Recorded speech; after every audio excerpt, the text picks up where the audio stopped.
Hello everyone, welcome to our episode of Showcase on Dark Souls 3, the Ring City DLC. Time for the next Ring Knight weapon. Not the big one, although I just heard that the dual great swords got nerfed. So it's probably a good thing I hold out for my review, or else it'd be already obsolete if I already did cover it earlier. And I hate to do a video twice, at least in the shortest amount of time. But anyway, for today's item is the Ring Knight Spear, or Pike. Oh no, actually that's twice our height almost, so I guess it would be a spear for them, wouldn't it? Description reads, Black spear wielded by the Ring Knights. The arms of early men were forged in the abyss, and betray the smidgen of life. For this reason the gods cast a seal of fire upon these spears, and those who possess them. The skill is the same as the sword, it's just ember. Fortunately not the ember that gives us life. Thrust the time-worn spear and watch it restores ancient brilliance and radiance a short-lived flame, whose dull aftermath will carry on. Rather strange way to end that skill description, but no matter. It's irrelevant. Now, visually, well, there's no other quite pike like this. A pike is a very long spear. It's usually designed to stop cavalry charges. You'd plant these on the ground and point towards the charging horses and the horsemen among them. So yeah. But the problem with this pike is, it has a lot of weight at the end. Now, I'm pretty sure one understands basic physics. If you put a really heavy weight on one end and make the rod longer, it becomes heavier to hold.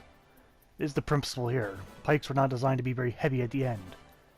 So even though it's like a crossguard, you don't need a crossguard on a pike. You have no risk of getting cut if you use the pike correctly. I found it rather strange, but it's Dark Souls, they go for different. Going on to the stats for the Ring Knight Spear. Well, physically we got acceptable amount of physical damage. Well, actually it's acceptable, but it's actually pretty good for a pike, I guess. Okay, we got 130 and then for base damage, and then 80 for bonus. And we also have the infamous very low fire damage. For true bonus, we got a D for strength and D for dexterity, and E for intelligence and faith. Though what it majors in is a good question. For true requirements, you need 15 strength and 17 dexterity. So maybe dexterity, maybe not. The special move Ember takes 12 FP to start and then 8 for a follow-up attack. And the weight of the pike is 9.8, which is pretty much what's expected of a pike of this size. It is really quite large. For animations, well, the basic attack is the basic spear poke, although very long reach at that. The power attack, however, is different. It uses the same animation as the Parston, which no pike has that animation. The two-handed basic attack is again the spear poke, nothing new there. However, the double-handed power attack is again borrowing from the Parston. It's a side swipe, the only pike to even have that animation at all. Now, the light rolling attack is overhead chop, and the heavy rolling attack is a Parston move, the side swipe yet again. Okay, now we have the special animation, the Ember, which is a 3-hit combo, which has a little extra flame carrying right there. Pretty nice. Also, our spear lasts long. It actually has a lasting impact of flame damage, so we'll see if that actually adds any significant amount of damage. And by the way, it actually lasts quite a bit of time.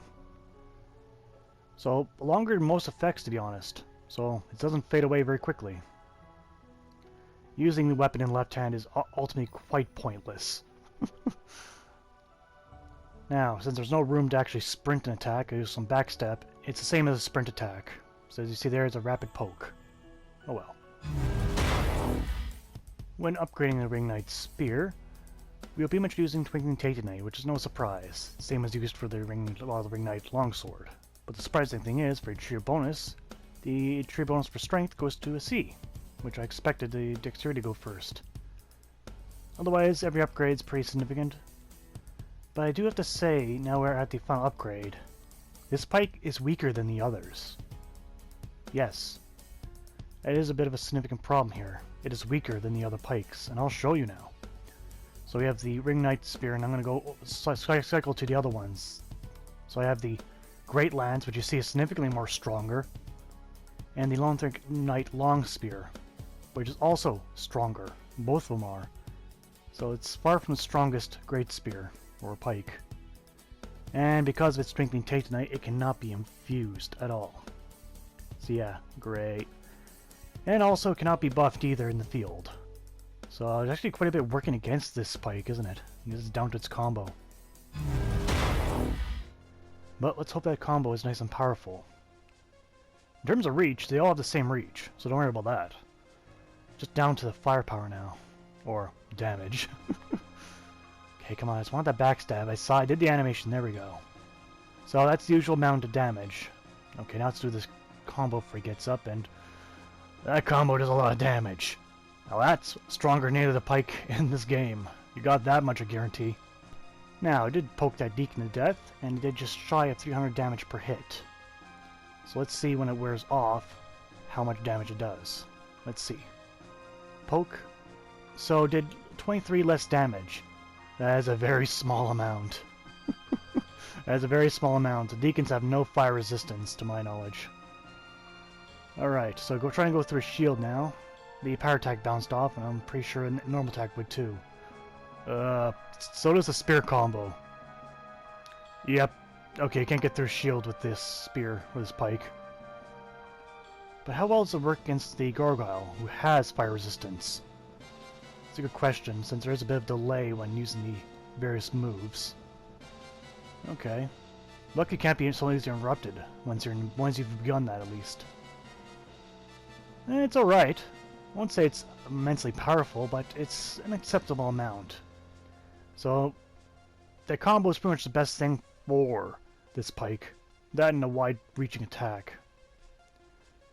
Okay, now, I tried to fight this guy, but yes, it is the 4th time in a row that the feral beast, I think it was what it's called, is interrupted, so I'm just going to take them both on. The feral beast has no fire resistance, and that's why I did over 1,000 damage to him. So it's very annoying. I really should go as fight Champion Gundyr already. But oh well, I don't feel like dying again, because I hate 2-on-1s like this. Two very different enemies, but as you see, against enemies with no fire resistance, it's just devastating. Against the Black Knight itself, it's an okay weapon. We have pretty much the same amount of reach, but he's more nimble. But well, it did an acceptable amount of damage. And that's pretty much good enough in my book for a pike. Because in the end, I'll win that way. Let's move on to the pros and cons of the Ring Knight Spear. On the pros, it has excellent reach. That's for sure. By default, it's still a pike. The combo is quite powerful. The special combo, that is. Alright. Oh yes, and it's the only ball pike to have side swipes.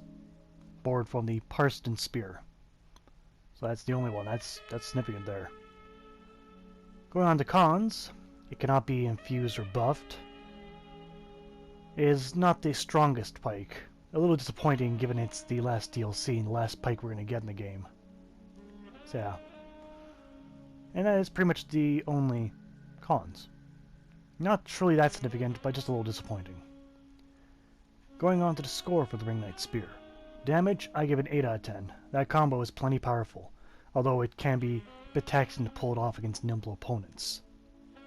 Reach, 9 out of 10. I was a bit on the fence with that one. I'm not sure to give it a 10 because it does have a flame projection attack at the end of the combo, but it's so incredibly hard to aim that. So I'll give it a 9. Animation though, 7 out of 10. Unique special, the only pike that had side swipes, so plenty points for animation. That is excellent. Scaling though, I'm going to give it a 6 out of 10. The DPS on this weapon is unbalanced, with the casual attacks being pretty bad, and the combo being very quick but not very quickly acted upon. So yes, that's why I give the scaling a bit lower than usual. Miscellaneous, I give a 7 out of 10. It's still an excellent pike, but spears don't exactly fare too well in Dark Souls. Everyone who kind of uses them are a bit of a disadvantage because they're basic motions, but the sideswipe on this one might actually make up for it. But in total, I give the Ring Knight Spear 37 out of 50. It's still an excellent weapon regardless, an excellent pike. So, and there you have it, an excellent weapon. But still, it does really cure the stigmata on the pikes and spears themselves, being a rather mediocre combat weapon in Dark Souls? That's a good question. In the PvP I have played a little bit, but I didn't see anyone use these. I don't blame them. But oh well, that's Showcase for today. I'd like to thank you all for watching. Hope to see you guys next time. Take care out there.